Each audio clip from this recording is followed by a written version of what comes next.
할렐루야. 하루를 시작하는 이 미명의 시간에 성탐이 하나님의 성호를 찬양합니다. 오늘은 민수기 24장 1절로 25절의 말씀을 나누도록 합니다. 22장에서 24장은 민수기에서 중요한 전환점이 됩니다. 출애굽기부터 시작된 광야 여정이 끝났다는 인정을 받기 때문입니다. 누구보다도 인정하기 싫어하는 모압왕 발락으로 시작합니다. 정통과는 제일 먼 사수를 쓰는 거짓 예언자 발람의 입으로 선언됩니다. 이는 오직 여호와 하나님만이 하실 수 있는 일입니다. 하나님께서 이스라엘이 하나님 나라 백성됨을 선언하십니다. 약속의 땅 가나안으로 들어가는 이들이 어떤 사람인지 인증마크를 찍어주시는 것입니다.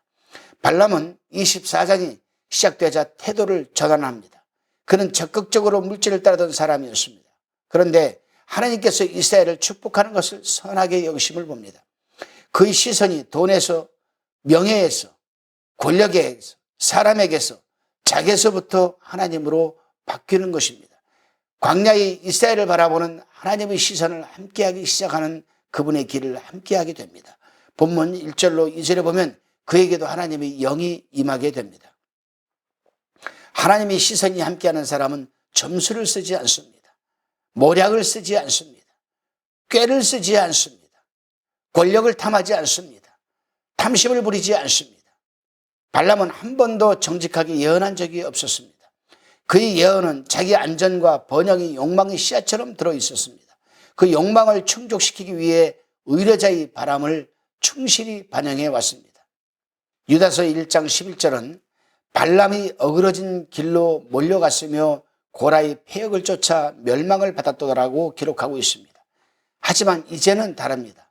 우리는 24장을 묵상하며 당연히 이스라엘일 것이라고 스스로 단정짓습니다. 발람이란 믿지 않을 뿐더러 우리의 신앙생활을 어렵게 만드는 가족, 지인, 직장, 상사라 생각하기 일쑤입니다. 그래서 하나님께 발람이 변하듯 저 사람을 변하게 하셔서 우리를 인정하고 축복하게 해달라고 기도합니다. 그렇습니다. 우리가 바라는 승리입니다. 그것이 우리가 원하는 것입니다. 하지만 실제로 우리는 이스라엘보다 발람과 닮은 부분이 참으로 많습니다. 우리는 광야의 길을 걷고 있기보다는 입신양명에 꿈꾸며 권력과 돈을 향하는 경향을 갖고 있습니다.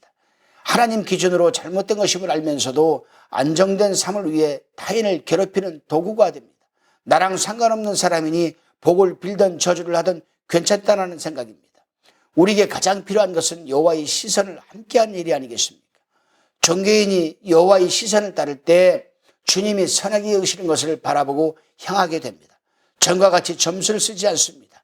꾀를 쓰지 않습니다. 욕심을 부리지 않습니다. 탐심을 부리지 않습니다. 학생으로서, 직장으로서, 가족 구성원으로서 교회 구역과 봉사와 헌신의 자리에서 여호와의 시선을 따를 때 하나님이 선하게 여기시는 것을 바라보며 걸어가게 되는 것입니다. 그것이 바로 정도를 걷는 삶이 아니겠습니까? 이렇게 점수의 길을 떠나 정도를 걷는 이에게 하나님은 성령을 허락하십니다. 그리고 그런 사람 한 명을 통해 이스라엘이라는 민족이 축복과 절대자의 인정을 받게 되는 것입니다. 발람의 축복은 첫째로 이스라엘에게 현실 너머의 가치를 보게 합니다. 비록 텐트에서 살고 있지만 아름답고 사막에 있지만 골짜기와 동산과 멋진 나무들 같으며 물 없어 나무가 자라지 못하는 환경인데도 물이 넘치고 씨들이 많은 물가에 있으리라 합니다. 나라로 부르기도 민망한 그들에게 그 나라가 들소와 같은 힘으로 적국을 삼키고 뼈를 꺾으며 화살을 쏘아 꿰뚫어 흥하게 될 것이라고 예언을 합니다. 마치 사자와도 같다고 합니다. 둘째로 발람의 축복은 이스라엘에게 약속을 떠올리며 붙잡게 합니다. 9절은 창세기 12장 1절 3절을 통해 아브라함에게 주셨던 약속인 너를 축복하는 자마다 복을 받을 것이요 너를 저주하는 자마다 저주를 받을지다라는 말을 반복하며 약속의 시작점을 잊지 않도록 도와주십니다. 그리고 9절의 암사자와 술사자는 창세기 49장에서 야곱이 유다 지파에 대해 예언한 것을 상기시켜 줍니다. 이스라엘은 유다 지파에서 태어나 17절과 같이 악의 점령과 멸절을 통해 세상을 회복할 참된 지도자를 소망해야 함을 우리는 배닫게 됩니다. 세 번째로 발람의 축복은 발락에게는 저주입니다. 그럼에도 하나님의 시선과 함께 하기에 발람은 해야 할 말을 합니다. 13절로 15절의 시작을 보겠습니다.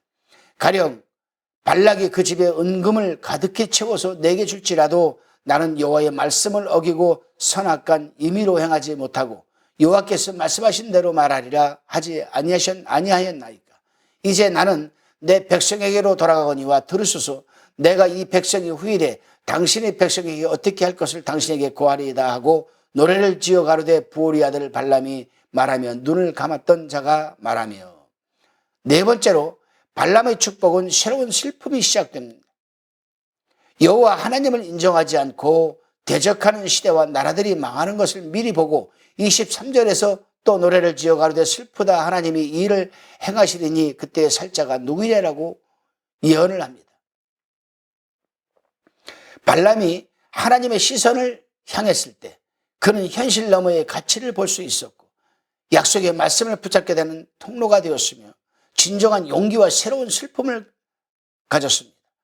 광야 여정을 마무리하는 이스라엘에게 이 한 사람의 변화는 큰 위로와 용기를 줬을 뿐 아니라 사명을 향해 전진하도록 도와주었습니다. 하지만 본문에서 드러나지 않는 중대한 사실 하나가 있습니다. 이렇게 하나님의 도구로 사용된 발람의 마지막 예언입니다. 계시록 2장 14절은 그러나 내게 두어 가지 책망할 것이 있나니 거기 내게 발람의 교훈을 지키는 자들이 있도다. 발람이 발락을 가르쳐 이스라엘 앞에 올무를 놓아 우상의 제물을 먹게 하였고 또 행음하게 하였느니라라고 증언하고 있습니다. 그 사건이 바로 25장입니다. 25장에 발람의 이름은 없지만 31장 16절은 이 영적 지향이 바로 발람의 꾀를 따라 일어났다라고 말하고 있습니다. 그렇습니다, 여러분.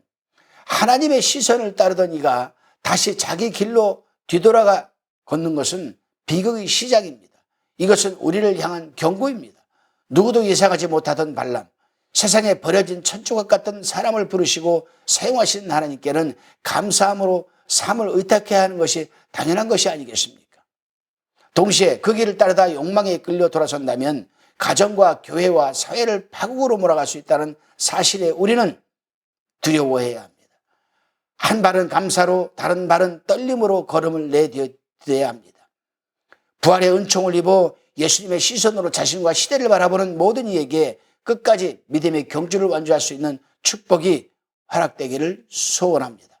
기도하시겠습니다. 주님, 아무도 예상치 못했던 발람마저 사용하시는 하나님을 바라보며 소망을 얻게 됩니다. 동시에 당연히 하나님을 따르리라 예상했던 기대를 저버린 발람을 보며 떨며 엎드립니다. 주님, 시선에 함께함으로 현실 너머의 가치를 보고 약속의 말씀을 떠올리게 하며 진정한 용기와 새로운 슬픔이 주어지는 오늘이 되게 하여 주옵소서.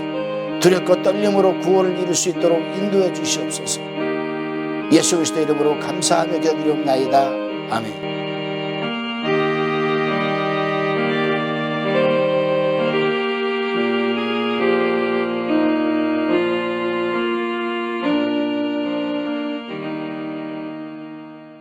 화평방송 구독, 좋아요 부탁드립니다. 감사합니다.